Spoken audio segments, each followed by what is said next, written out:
February 26, 2024. This is the NQ Futures E-mini on the 1500 tick chart using NinjaTrader 8. I've been starting to look at the NQ at a slightly different tick rate because on the S&P 500 I look at the 2000 tick. This is the 1500 tick, and I'm just starting to play around with, I guess, just studying the price action on the NQ because lately when the ES had been very, very slow, it gave me a lot of downtime to explore how the NQ was trading. And since I'm not as familiar with the NQ, I wasn't sure what risk reward I should aim for because it definitely moves a lot more than just 1 point. So currently I am basing my trade possibilities off a 10-point risk on a 5-point reward. So the risk reward is kind of negative because I'm risking 2 to get 1, but it seems like most of the trades might work out that way. And I haven't taken any trades, but I'm just kind of watching it carefully, and I think in the future I probably will start taking trades. So you don't need to watch this entire video, just go down to the descriptions below to see timestamps where I thought I saw trades. Now keep in mind this is the 1500 tick chart, and I watch this in conjunction with the ES, but my priority is to trade the ES on the 2000 tick chart. So this is what the price action looked like today. For the most part on the ES and on the NQ, things were kind of, well, on the ES, it looked like prices were slowly selling off, but on the NQ, it looked like it was kind of range bound. Now, they're not exactly the same, but they do kind of correlate somewhat. Usually, if one goes up, the other kind of goes up, and if one goes down, the other goes down.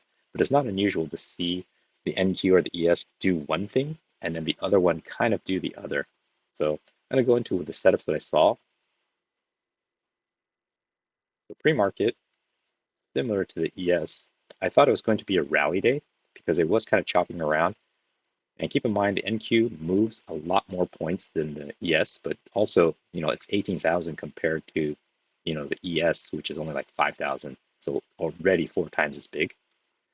So on the open, I do see this uptrend happening. Also, with the NQ, putting 1 tick below as a stop, I don't think it really works. You have to either pick 1 point below or maybe 1.5 to 2 points below because the movement is so large. To go 1 tick below, I feel is a little riskier. So keep in mind, I'm going for a 5-point profit versus a 10-point risk. I do keep in mind, I'm trying to aim for getting good trades and seeing if there is a 1-for-1, like a 10-point risk for a 10-point profit target. But if you were just trying to aim for 5 points and risking 5 points, a lot of these candles are already larger than 5 points. So it would kind of negate that kind of risk reward strategy. So then it makes a new high. It kind of breaks out of this yellow channel, goes down in this green channel. I do see a new high here. It's first entry long, second entry long. I wasn't too keen on this setup just because it's below the EMA. EMA is holding. It's the first breakout. You're thinking prices are going to come back in and test this, but I needed a little bit more confirmation. Kind of chops around and then makes one leg down, push up, and the second leg down. Nothing particularly that I like. It breaks out of the green channel, makes a new low.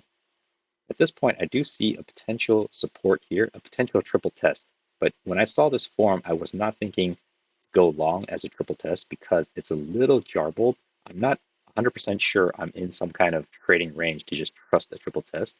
Plus, these happen relatively quickly in the pre-market, and then this would happen a little bit later. I prefer, a little bit more confirmation in regular trading hours because this is really slow price action back in the pre-market. Prices then move up. Here's what I actually see as setup. It looks like it tried to make one attempt up, pull back, a second attempt up, and then finally a third attempt up. It's also a new low here. It made a first entry short, then clearly a second entry short here. So it's a triple test, second entry short. I thought there was a possible trade here because it is starting to come back down. After the push up, it made one attempt up. And you could argue it's trying to make a second attempt, but it already moved too much from the highs to think that the uptrend might be in play. So it might more realistically be kind of moving back into the trading range. So I thought this is a possible trade here. Second entry short, triple test, good signal bar, enough for a 5-point scalp. So let's be right here, right about here where I would enter, and I'd probably keep my stop roughly up here, 10, 12 points. And it looks like it would have gotten a good trade. Prices then move, kind of pushes on the bottom. It's kind of confirming this bottom support now. Prices move back up, and here I was kind of watching keenly to see if it was going to have a rejection. It breaks out. I'm thinking fail breakout, first entry short. But then you get a second entry short way out here. I'm not that fond of this type of setup. It breaks down. It looks like EMA is kind of coming into play, maybe holding, but it pushes back up. So I saw this as a new low. It's a first entry short, push up, second entry short. Technically, the second entry short hasn't failed yet, but I drew this as a trend line support. And I was thinking maybe this would act as another key entry point. So I saw this, but I wasn't sure if it was a trade. It looked like it would have worked, and it looked like it would have worked for the 5-point scalp before you got to the top of this green up channel. Green up channel broke out, tested the highs, would have gotten the 5 points. Price then came back. I also saw this as potentially entering its own trading range. There's a 1, 2, 3 triple test, new high, first entry long, pull back. This is a second entry long, but I don't like that. There's conflicting ideas. The thing I wish it wouldn't have done is had this really long tail, because this is a nice setup in that it's bouncing off the bottom of this yellow up channel. It's creating a triple test here. There's enough room to the highs, but the thing that was holding me back was it is an inside bar, and it is on the top of this previous trading range. So it's a little unclear for me. And seeing this in real time, I'm wary of going long because it could easily push back down to test this low. But it looked like it would have worked. And prices continue moving up. I saw this as a second entry long potential. So it breaks out of this yellow channel, creates a first entry long pullback, creates a second entry long. The thing I don't like about this is it already pushed and broke through the EMA. So even though it recovered, it would have been better if this candle had just stopped short. Then I would have felt like, okay, there's something more confident for me to take. Otherwise, it could also just be seen as one leg so far, one leg, and it's hard for me to know if it's going to push back up or chop sideways. Looks like it would have chopped up, would have given the 5-point scalp, but I wasn't sure. And then now it looks like it's kind of hitting another consolidation. So it's like 3 trading ranges overlapping. Triple test up here, tried 1 attempt up, second attempt up, third attempt up. So at this point, I'm seeing a break of this yellow channel, made 1 attempt up, didn't test the highs, made a second attempt up, didn't make the highs, made a matching high. And I was thinking, well, it could be a short opportunity to come back down to the bottom of the trading range. But the body is so far from here. I wanted this to actually be closer up here and ideally to close bearish, more bearish, because technically this is a bearish bar because it closed below the halfway point, but I wanted a red candle. And then seeing this, now I'm thinking, okay, this is just too choppy. Definitely don't take a trade here because, this is just side by side. It's inside bar. I don't like that. Then it flashes down. Not to say it couldn't have gone back up. So then of course it chops around. It falls into this trading range, breaks out, makes 2 attempts down, breaks potentially a failed breakout, new low, first entry short. Technically a second entry short here, but I'm not really liking this. I'm not sure if it's moving back into range or if it's kind of coming back down. So it's just kind of sit on my hands. Plus, this signal bar for the second entry short, first entry short, second entry short, is an inside bar of this very strong bullish candle. So here, it's hard to know, do I go long? Do I go short? Is it truly a failed breakout? Is it going to push back to this side? If I took a short here, am I going to get stopped out in the next candle up?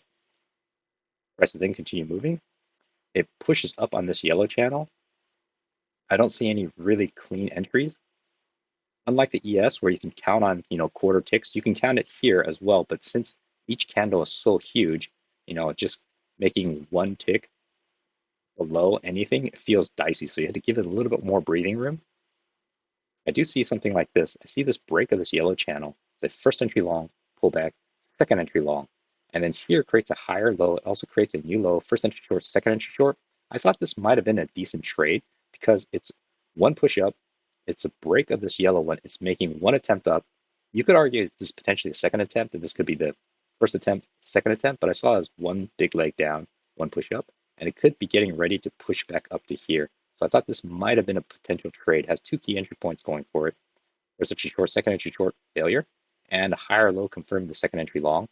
The second entry long technically hasn't failed yet, because if you did it by a strict count, it'd be first entry long, pullback, second entry long. It hasn't ticked below this guy, so it hasn't failed yet. And then you get a confirmation higher low. The prices continue. It kind of matches the high here. At this point, I didn't have this drawn here, but I did notice the double top here. Prices then move down, breaks out, creates a new low, Don't see anything particularly great. So first entry short, and it kind of starts moving back down. Technically, if you were to really zoom in, you do have a second entry short here, but on trading the NQ, I'm trying to see it as bigger visuals because these little movements, especially when it's such a small body, it's hard to really, for me to really interpret and trust, like if that's a real second entry, first entry, besides a strict technical count of like, did it really take one tick below? So I'm trying to get a little bit better with those. Then prices move down, breaks, and it starts moving up. And now it's just getting whipsaw because look at all the previous price action is up and down, up and down, up and down. Kind of made consistent top only once here and then maybe right here, but there's no dominant trading range except for maybe this purple one that I had loosely here.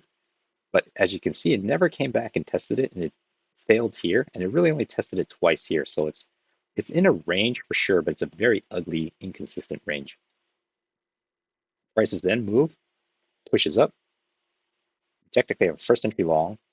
You have a second entry long, a potential second entry long that's about to fail, but I don't like the looks of this doji signal bar. And if you decide to take a short, like right at the lowest, you would have gotten filled right here, and it would have reversed and stopped you out. So this is kind of like a booby trap. Then it flashes down to go in the direction that you originally wanted. So that's just kind of like insult to injury. Prices then move. New low here. So first entry short. Technically, you have a second entry short here, but I don't like the second entry short because there's not much room before you get to the lows.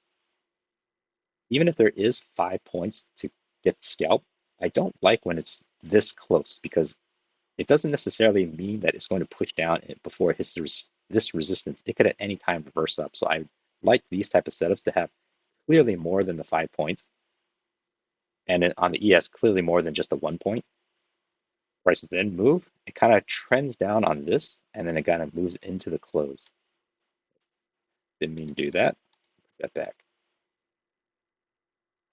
See, got goofed up. Something kind of like that.